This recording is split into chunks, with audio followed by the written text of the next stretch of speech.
Glad everybody can make it to today's class. We're going to be talking about the ability to focus. It is a part 2 segment.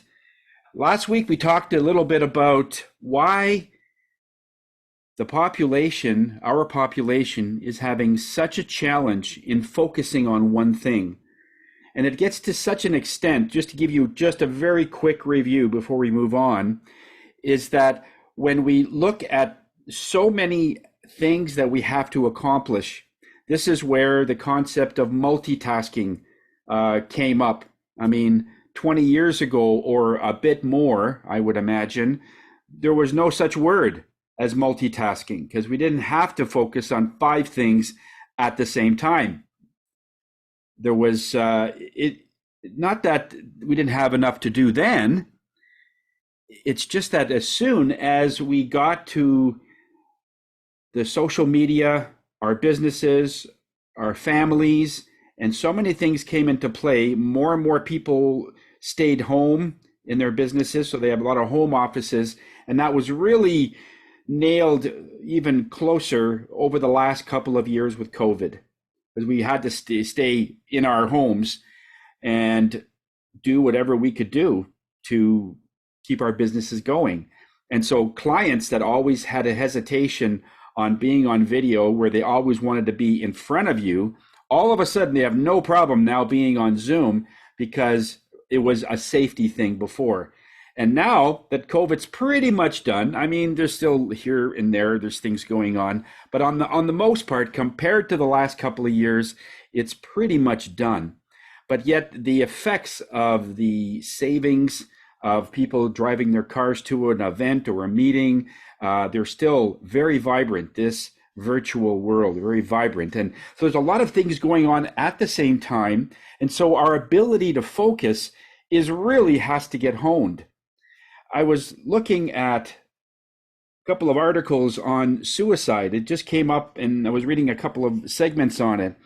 And it was saying that when a person has very little options left in their life, that they don't feel they've made any impact whatsoever, that nobody loves them, that nobody cares for them, everything they've done is pretty much a wash. In other words, there's no significance. And then when they try to focus on anything, all they can think about is just whatever they're thinking isn't something that has any oomph. In other words, there's no reason for staying. That's what many psychologists say that. But then in the end, they were saying that their ability to focus was at their lowest point. They couldn't focus on just one thing because it was just, well, I can't do this and I can't do that, whatever that is. And they named off 5 or 6 or 7 things that is not going right for them, and they focus it all in one place. So they're putting all the black marbles in one place, and there's just no hope. What happens is, from an energetic standpoint, when they go to the light, they have absolutely full focus. There is no such thing as perception anymore. You see the world and everything as it is. Remember, it's our mind that is giving you the perception of what's going on, and it's your balancing whether or not that's good for you. But when the brain is no longer there, when you're actually in non-physical again, you put yourself there, then the focus is, wow.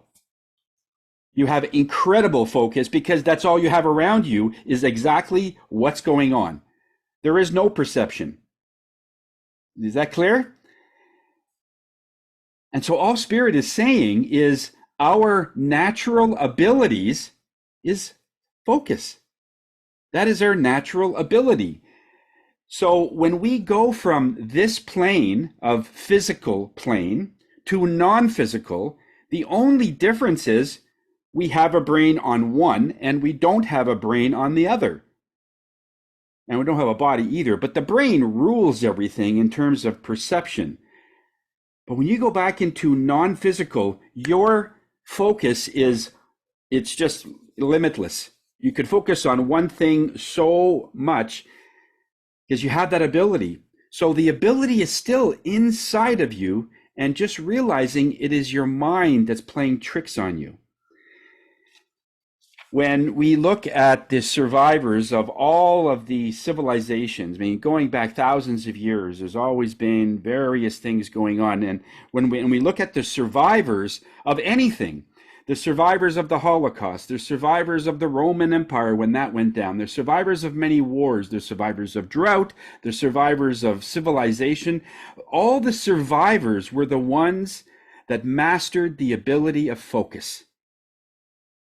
If you can look at any of the article, and the stories are very different, the times are different, the people, the places, the things, everything is different, but it all boils down to one thing, is that they had a chance to focus, and they're going to keep this life going and share the story with their grandkids.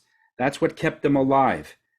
And the concentration camps was a good example. We talked about Viktor Frankl, the book from last week. He was in 2 concentration camps in World War II and survived them both. And all people around him, I think he was the only survivor of his group, and there was thousands of people in that group, but most just gave up.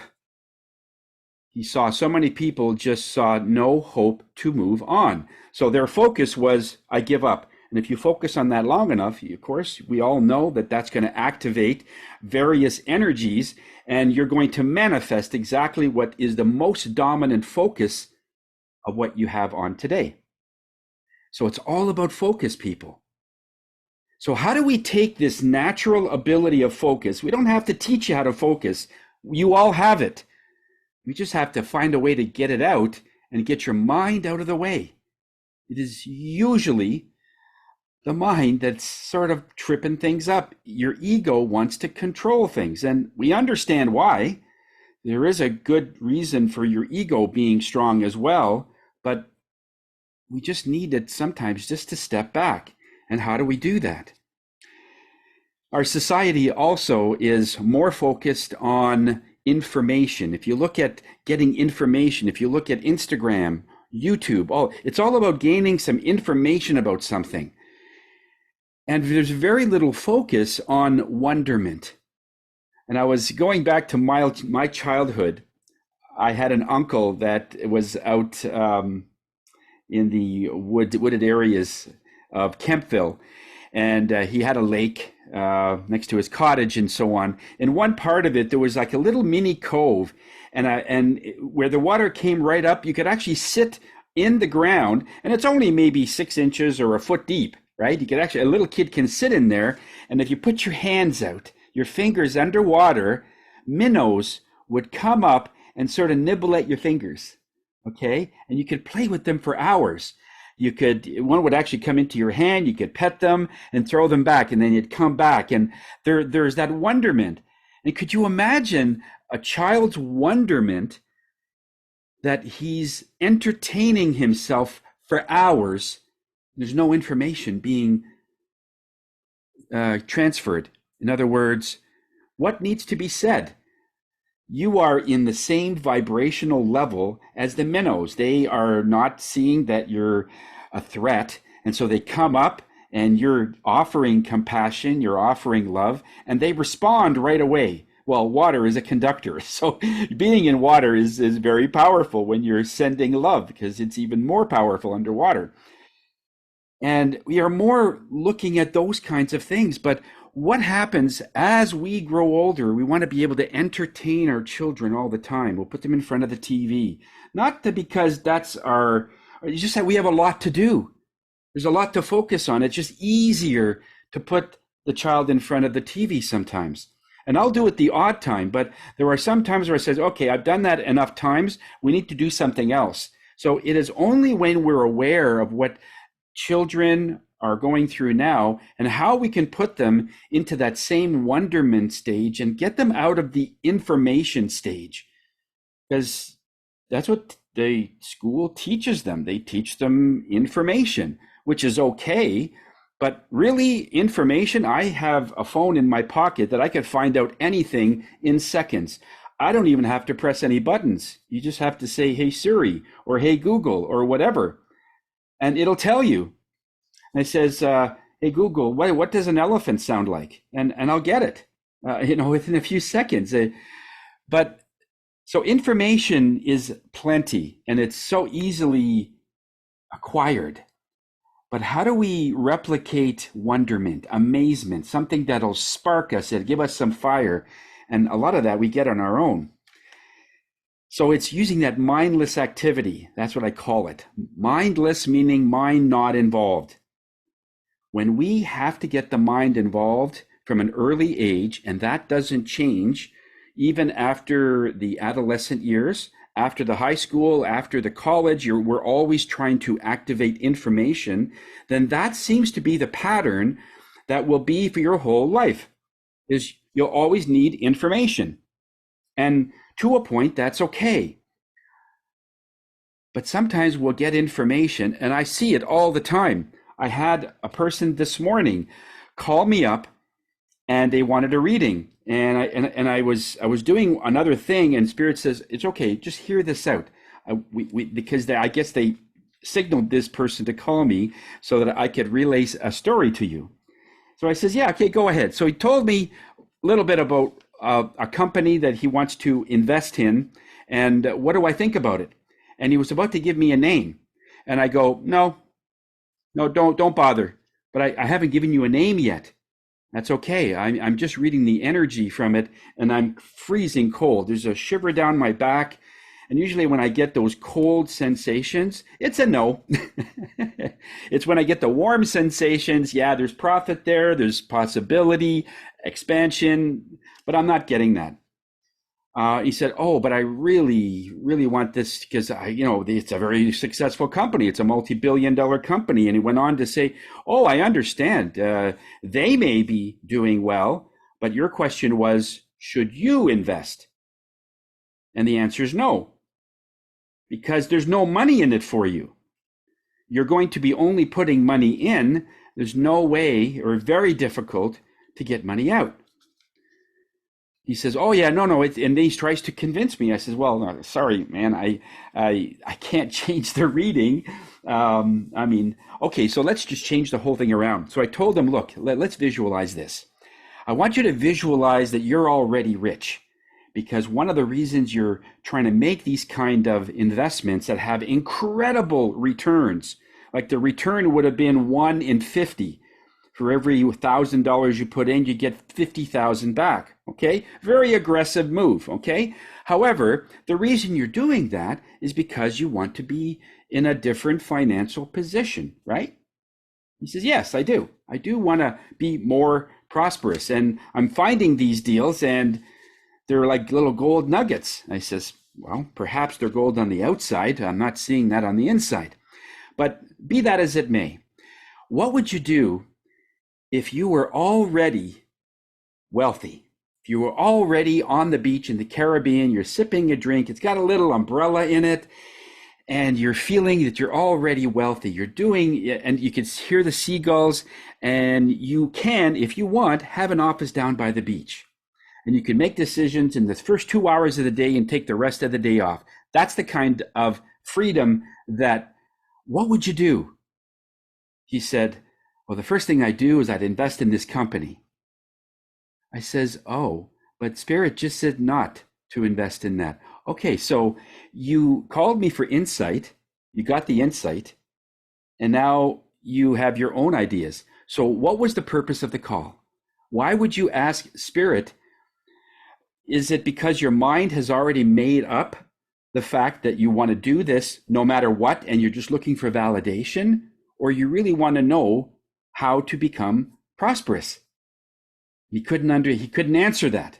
So I said, "Okay, you think about that. I don't need an answer, but ask yourself, are you trying to get validation for everything you're doing?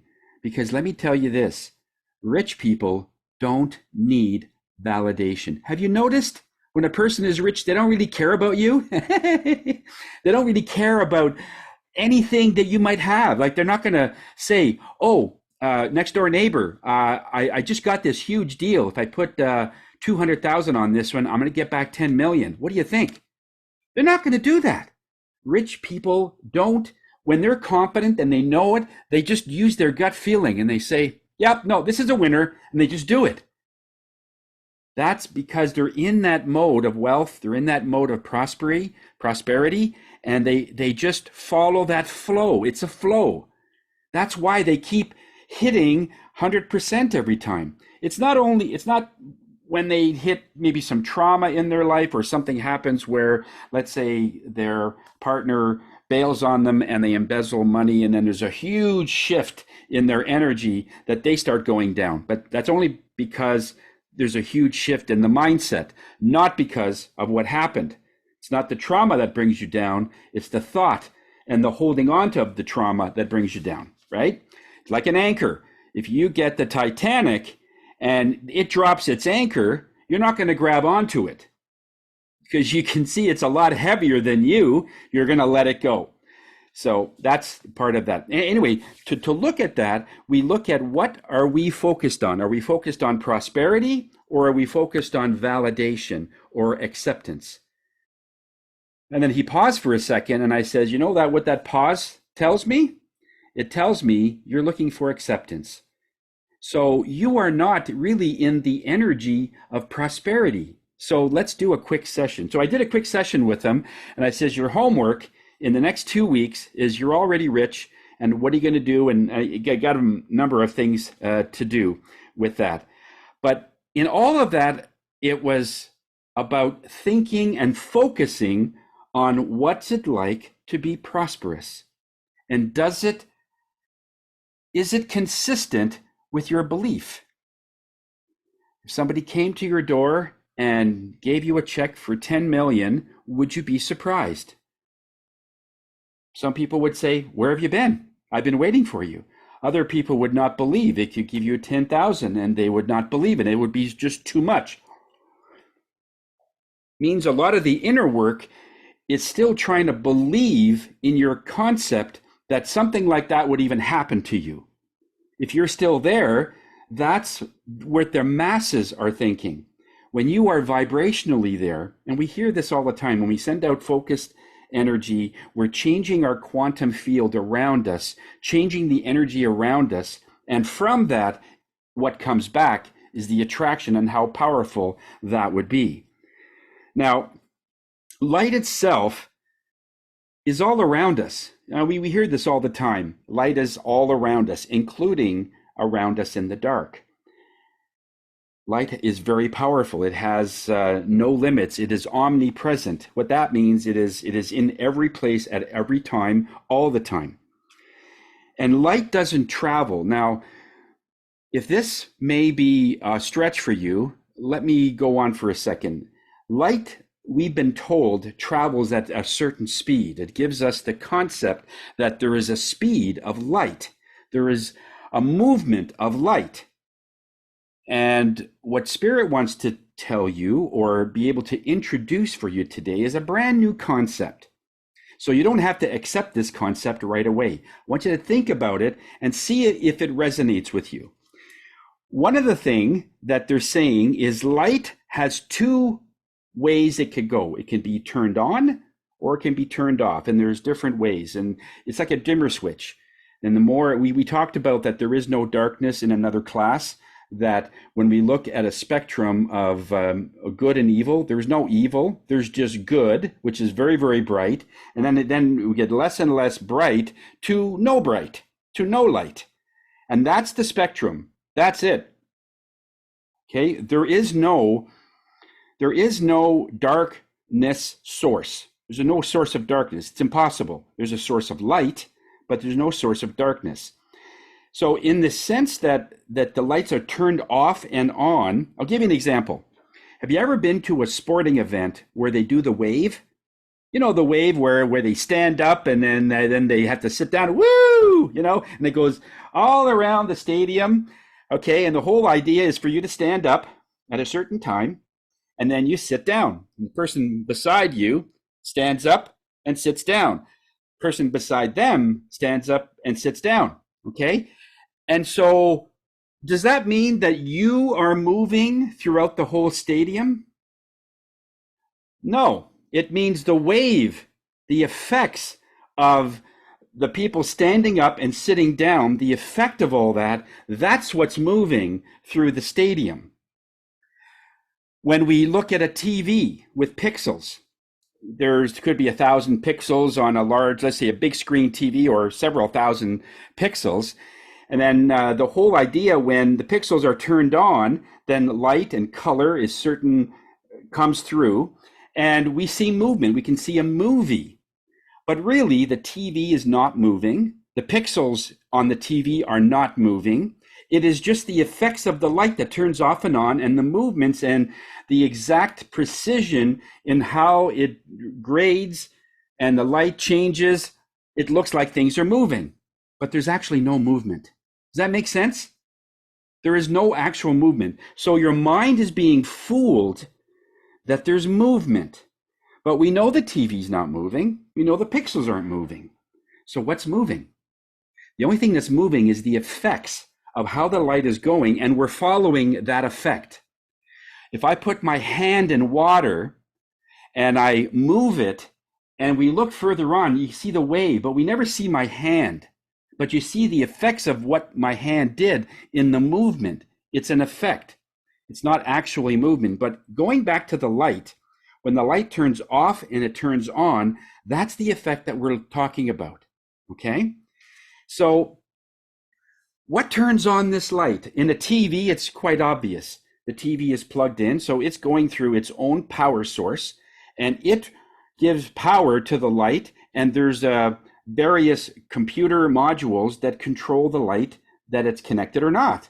Okay? It's connected or not. And so the power of that comes from the TV. But so I want you to realize that when you're focusing on something, you are the power source. You start that light. The light actually originates from you. Every one of your cells is 0.07 millivolts of electricity. It's very, very small. But we have like 35 billion of them. So we have almost like a mini nuclear reactor inside of all of us.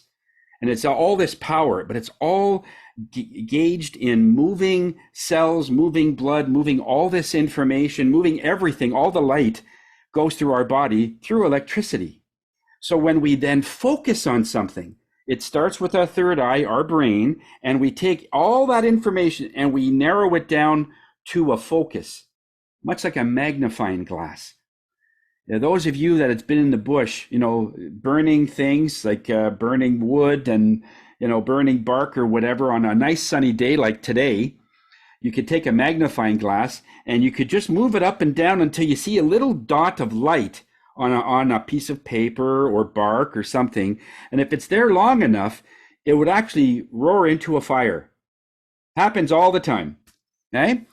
And so the reason it does that is because it takes all that light and it centers it in a very small laser beam area. And it just sits there. Because all the light is then condensed, it's extremely powerful. Well, that's you. So when you focus on something, let's say you focus on what you want. I want to manifest this, whatever that is, whether it's wealth or whether you're trying to manifest, let's say a new home, things are looking good. And let's say you want to manifest a home to come to you, or you want to manifest a partner to come to you, or whatever it is. Or if you've lost a pet and you want to manifest a new pet, then you focus on this one that would love to get the love that you could offer them. And so that is a laser. It's very powerful, and it changes the quantum field around you. Okay, so you become that device. You change the way that movement is. So when that happens, different light comes off and comes on based on what you're focused on. Now, if you're focused on something positive, it'll be very refreshing. Well, what do we focus on? As a population, a lot of us are focused on exactly the boring lifestyle that we had yesterday. Not everybody, but a lot of people are running their life today the same way as they ran it yesterday. When they wake up, they don't realize that they just generated 500 million new cells ready to be reprogrammed. And all that here is it says, oh, another day, another dollar. We're still working tough at this. And they're saying they're taking notes. Okay. and I'm still having a problem with my left knee, still having a problem with my back. I don't know what's going to happen with the economy. I don't know what's going to happen with my job. I don't know what's going to happen. And they're just taking notes, and now you've just reprogrammed a brand new bunch of cells to do exactly what happened yesterday. That's how powerful the focus is. So every day is a new day. It's just that it looks like the same as yesterday. When you start changing the story of what you want, where you want to go, what you want to do, and make it so that it's an amazement all the time. Whenever I'm at my lowest point, and I've over the years, I've had many of them, you can imagine. I had many low points. The lowest point I've ever been on, that's when I said, okay, honey, we're going to look for a house. We're going to do some house shopping. And she says, but we can't even buy groceries. We had to put back 2 pieces on the conveyor belt when we went shopping yesterday. I know. That's why we got to go house shopping. We got to get out of this whatever field that we're in. And as soon as you start looking at houses, you start looking at, and you say, oh yeah, this has a big backyard. That'll be good for the kids. And your whole mind changes. And within a very short time, all of a sudden, opportunities came up to match that dream. And we just kept it going. So we activated that because we gave it a different story. We focused on something different. Okay? Have you heard the term where your focus goes, that's where your energy flows? There's different versions of that. Wherever your energy flows, that's where you're focused on. And that's because focus is that power that is all around us. Light is all around us. So when you focus on something, all of a sudden, lights start turning on. And we don't see it. But if you are sensitive enough, like I am quite sensitive, and there are even times I miss it, but you can almost feel that something is changing. I don't know what it is. Something has just changed. Sometimes I see it or feel it a lot in a client that starting the session off, and let's say they're very down, very, very depressed, and there's things going on. And by the end of the session, I can feel, okay, there's been a massive shift here, and I don't know what that means to the client, but I know he has changed, or that person has changed something because of our interacting. And that's why networking is really good. If you're a part of a business, you got to get into some networking. Don't just stay home looking at the 4 walls. Get involved with whatever group it is. And it doesn't matter what it is, just get involved. Because when you start thinking the way other people are thinking and they're successful, well, guess what? That replicates itself, and you stop thinking of where you are more, and you start expanding about where you can be. And here's the thing. You don't actually have to be so convincing to yourself that you've convinced yourself you can make it. You just have to have a reasonable doubt that where you are, you're not there forever. Like if somebody said to a person that's very down and out, and they said, look, I'll tell you what, I will bet you $10,000 that you will not be a success. You will not make it. You will not do anything. Some people would agree if their hopeless energies are really deep-rooted. That would probably be the case there. But most people would say, really? They're just waiting for some fight to come out of them. And that very thing might be just enough. Saying, so in other words, if I get successful, you owe me 10 grand. Yeah. All right. I'll see you in 6 months. But why could they not do that before? In other words, they could always do that before. It's just that there was not enough focus in order to do it. Someone had to say, and it could go the other way as well. You could say, if you can be successful, here's 10,000. Whatever it is, get out of this present situation and focus on something else that is bigger, stronger, faster, has more love, has more energy, has more excitement, and all of that. Last week, we introduced a brand new meditation, and it was based on bees, honeybees, of all things. I was reading someplace that honeybees have an incredible resonance on their wings, and they don't actually fly. They have a hollow area just under the wing in the back, and it's like a hollow chamber.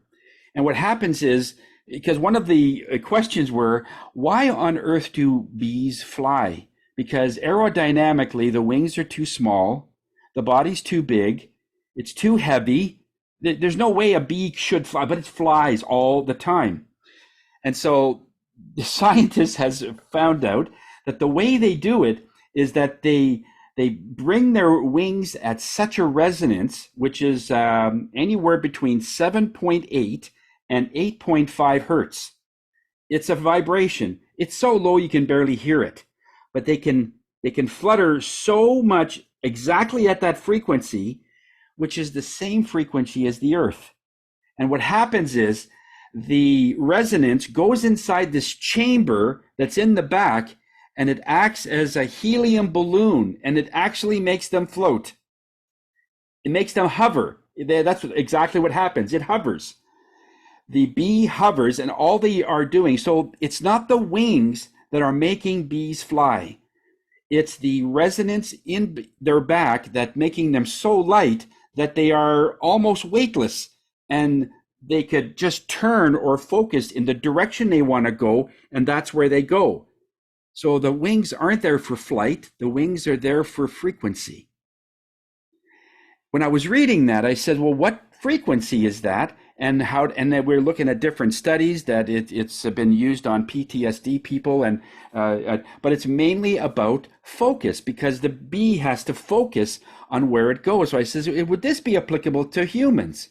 And Spirit says yes. So we created a honey bee meditation in the background. Now, if you have any fears of bees, like if you were at the cottage and you got bit by a wasp, we had one person last week that was bit by a wasp at several occasions, and they were terrified of wasps. But to the bee, it sounds the same, right? Whether if you keep your eyes closed, a wasp and a bee, it's almost identical. I even went to a wasp site and I closed my eyes. I said, that sounds a lot like a bee. And I went to a honeybee. I says, well, it's pretty close. The sound might be close, but the frequency is vastly different. The wasp resonates to anger. And hornets are the same. That's why those predators they attack. They're very angry beings, little beings, where the bees are not. They're very loving. In fact, honeybee venom has been extracted from, in some cases, and they've been experimenting it on breast cancer, and proving that because of the venom and the love that energy holds, that it's called, there's a certain word, it's called melatonin.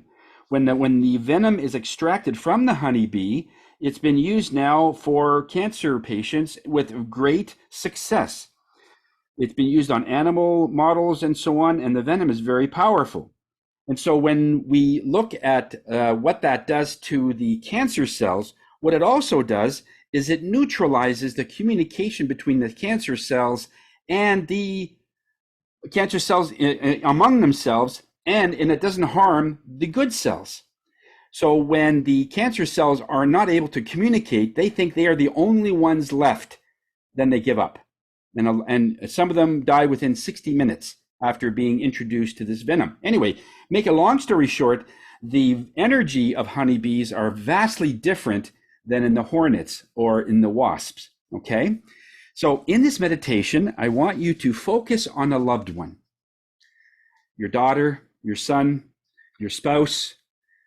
And when you have your eyes closed, I want you to just look at their face, their eyes, their nose, their smile. You know, you could put your hands on their cheeks, and I just want you to look at them.